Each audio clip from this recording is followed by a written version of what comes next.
كابتن، مين افضل منتخب عربي لاعب كوره لحد دلوقتي؟ شفنا المغرب وشفنا تونس وشفنا مصر. تضحك. اصل مفيش مجال مفيش مجال للمقارنه. لا المغرب قوة عظمى. اقول لحضرتك حاجه وناخد منها ونرد على بعض. يعني امبارح واحد من النجوم الكبار طبعا في كره القدم وفي التحليل، كابتن طاهر ابو زيد، كان معايا في الراديو. هو دخل بشكل مفاجئ، قال انه المغرب استحوذت وسيطرت، لكن انا شايف ان هم ضيعوا الماتش. مفيش هجمات كتير على المرمى، فرص مؤثره، وانت مقياسك غير مقياسنا. فانت قوتك الهجوميه في التسجيل كانت قليله، ضيعت منك المباراه.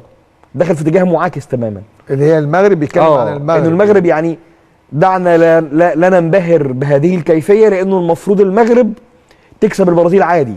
يعني اللي ينطبق علينا ما ينطبقش عليهم. طيب ما هو في نفس الكلام في نفس الاتجاه.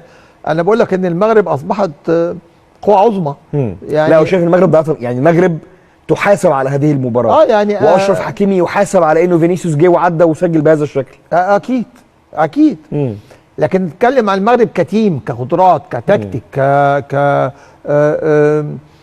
كل حاجه. بالمناسبه السعوديه متقدمه 1-0 على اوروجواي دلوقتي. طيب عبد الاله العمري. مع ان السعوديه عانت صحيح عشان تتاهل يعني.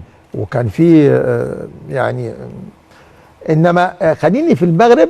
لا المغرب كل لاعبتها عايشين حتى الان كاركتر وشخصيه واحساس بثقه وتكتيك وحركه من غير كوره وتكنيك لا لا اكيد يعني. بس هي الفكره ان هم يكملوا. صحيح. يعني هم انهوا البطوله اللي فاتت في مركز رابع، وداخلين البطوله دي. يعني انا شفتهم في الفتره اللي هي ما قبل البطوله ما استريحتش.